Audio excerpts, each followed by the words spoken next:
Can you hear the music, Robert? Yes, I can. What's your favorite scary movie? What's the boogeyman? We're gonna need a bigger boat. We're gonna press on, and we're gonna have the happiest Christmas. I live in Notting Hill. You live in Beverly Hills. Can you introduce me as Joker? I'll never turn to the dark side. Into the low block. I am your father. I'm your Uncle Buck.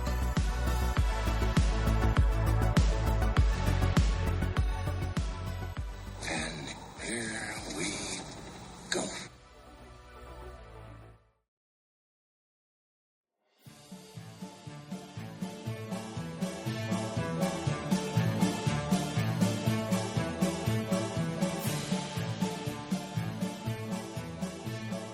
Hi everybody, and welcome back to another episode of Phil at the Movies. I'm your host, Phil Walsh, and here today with a triple feature to get you in the Halloween mood as we are in the midst of spooky season.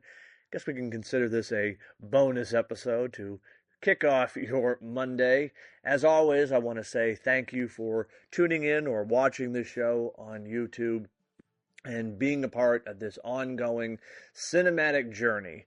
Your support, your encouragement, your embrace of this show means the world to me. And I know I say this a lot, but I mean it from the bottom of my heart. Thank you all so very, very much. Now today, I have not one, not two, but three films to review and recommend. The first one, my long-awaited review of Beetlejuice. Beetlejuice, this is the much-anticipated sequel to the Tim Burton, Michael Keaton classic. It took a long time to get this film made and developed, but certainly it was worth the wait. The juice is loose. Beetlejuice is back, better than ever. Michael Keaton returns seamlessly into the role that really capitalized him and made him, he was already a well-known actor and well-established for his comedic roles, but this one, prior to Batman in 1989, really launched his career in a big way. And it's just wonderful to see him back, clearly playing a role that he enjoys and relishes. It's like he never left. In a world where we are so inundated with legacy sequels and 20-plus year follow-ups to classic or cult films, this one, while acting as both a sequel and to some extent a legacy sequel, does not feel too on the nose. It feels organic and original, and I think that is because A, it took all this time to craft the story, and Tim Burton, the director, creator, was invested in this movie. This was not just a cash-in project. Clearly, this was a labor of love, from the return of Michael Keaton to the set design to all the new characters and cast members added to the film. And I just want to say right off the top, because I think this is something that doesn't get enough traction, the use of practical effects in this movie is applause-worthy. That, to me, makes it stand out, because certainly with the advances in computer technology and digital filmmaking, you could have easily made the world of Beetlejuice that much more sort of inorganic in a way, and done it through the use of computer imagery. I'm glad that Burton held back on that restraint and really utilized what made that first film so special, which was the use of practical effects. I think there's such a craftsmanship in that technique, and it's certainly underappreciated and, frankly, utilized by a lot of modern filmmakers. So that was a major plus. But in addition, of course, Keaton is phenomenal. He's in the film the right amount of time, which, again, there's always that tendency when you have a character who really becomes the breakout of a movie to overexploit him. And I was a little concerned that maybe they would overuse Beetlejuice, but that is not the case. He's in it about as much as he was in the original film, which is kind of surprising given that the title was Beetlejuice. This one is Beetlejuice Beetlejuice, but he's in it about the same amount of time, which is not as much as you would think. I don't remember exactly the amount of screen time, but it's comparable to the original, which is around 20-25 minutes or so. But in addition, you have Catherine O'Hara returning. She is on point as usual. You have the wonderful Winona Ryder, who is back in the role that, I mean, she had done a number of films beforehand, but this one I feel is sort of iconic in a way, and it's great to see her return seamlessly as well. But perhaps the big breakout star, though I wouldn't even say she's a breakout star because she's already an established actress and has a huge following, but it is Jenna Ortega. She is the new addition to the film, and she just lives brilliantly in this world. She already was in Wednesday, another Tim Burton project based on the classic Addams Family TV show. She was wonderfully funny and weird in that. She's at a whole other level in this film. She just works in the gothic, macabre, dark world of Tim Burton, and this kind of felt like a crescendo of all of their past efforts. But the movie is hilarious. It's all the charm of the original film, and yet it feels organic. There was a story to tell that wasn't just, well, let's cash in on a sequel, let's just, make a movie. There was a real impetus and design to this film, and I applaud that. I'm expecting, based on the box office results, this is already the #1 movie for Warner Brothers this year, surpassing Dune Part 2.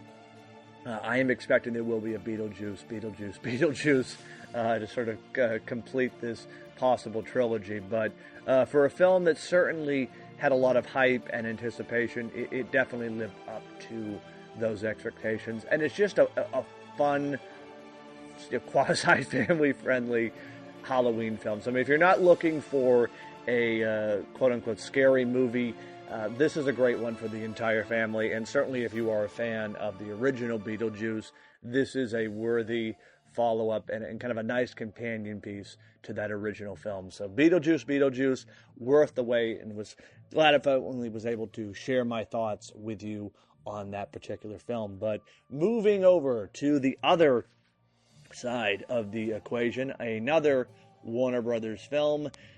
This is another one, a much anticipated movie, the remake, I guess we could call it that, of the classic TV film, Salem's Lot. This, of course, based on the Stephen King novel of the same name. Salem's Lot. This was a movie that was in a long production. It took years to bring it to the screen, and then there was a question of whether or not this film would even be released. It was apparently sitting on the shelf over at Warner Brothers for a while, and then finally was released on streaming, which sort of raised a few eyebrows whether or not the film sort of had a worthy quality or whatnot. And I must say, this film, I was looking forward to it because I have such a high esteem for the original film, which I have to say, for a TV movie, really has a theatrical, cinematic quality to it. With a bigger budget and presumably more ability to use effects and storytelling techniques, this film was a disappointment. It's not a full-on travesty of a movie, but it is underwhelming. And I would say that there's a reason why it went straight to streaming, which we can debate the merits of that on another day. But this was a film where, maybe if it had a theatrical run because of the Halloween season, maybe it would have found an audience and done respectively well. But ultimately, this is a vampire movie with no bite. Everything about the original film, even given the limitations of it being a TV movie, it just doesn't compare. This film feels almost claustrophobic in a way, which is sort of odd given that you have presumably a bigger budget and a stage in which to work. This film sort of loses the grandiose and epic quality of the original.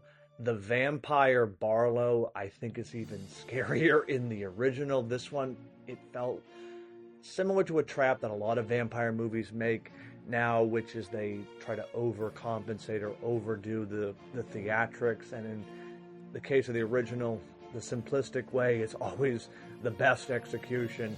And this film just is rudderless. It's not bad. It's certainly, if you were looking for a sort of a quick horror film to watch this time of year, it will pass the time, but it is certainly not one that is going to be probably worthy of a much mention or remember after the Halloween season. But yeah, Salem's Lot, I would say a lot of fang, but certainly no bite, or maybe no fang at all, depending on how you look at it. But then jumping over to the third option, and this is a film that was released on Netflix. It is directed by Anna Kendrick, also stars her as well. The film is Woman of the Hour, and this is actually based on a true story in which a woman was on a TV show from the 70s called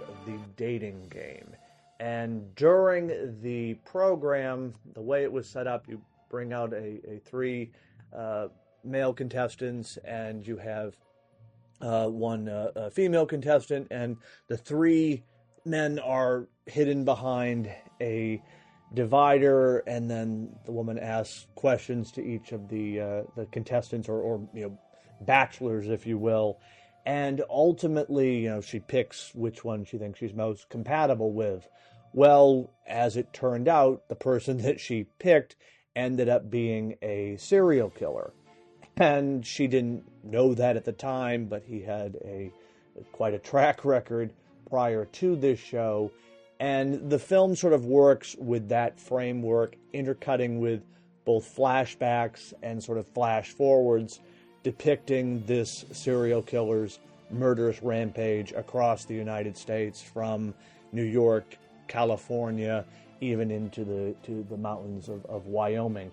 It is a gripping film, and while it necessarily doesn't reinvent the wheel, not that it necessarily had to, but it is highly suspenseful. The acting in it is intense. It's an effective thriller in terms of the suspense and the chills, and hats off to Anna Kendrick, who, as I said, both stars and directs this film, making her directorial debut. And what a way to start off potentially a new part of her career, because this is a riveting film, and I found myself sort of on the edge of my seat, which is not always an occurrence with these kind of films, but just the way that it was done, and I think sort of the way she captures the brutality, where she's not sort of documenting everything. A lot of the scenes are left to implication, but it's just the ominous tone she's able to inject into the film, and the use of cinematic language.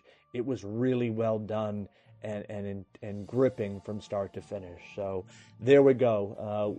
Two films to recommend for you. One I'm sort of on the fence about, but I will still give it a recommendation. So Beetlejuice, highly recommend that film. Salem's Lot, certainly if you're a fan of the original or the novel, I would say check it out.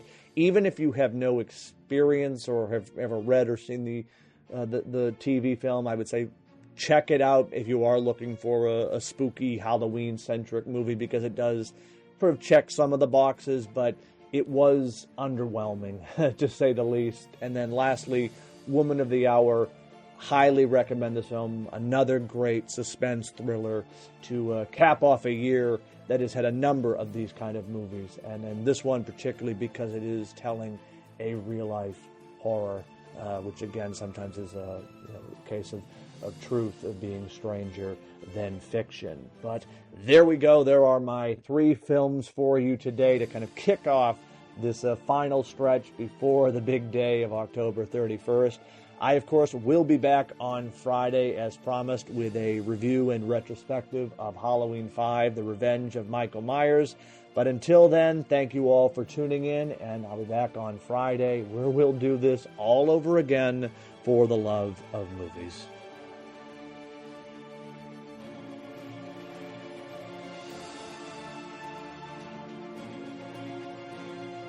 copyright material used or referenced in this show belong to the rightful owners and is made possible by the Fair Use Act. Thank you for listening to Phil at the Movies.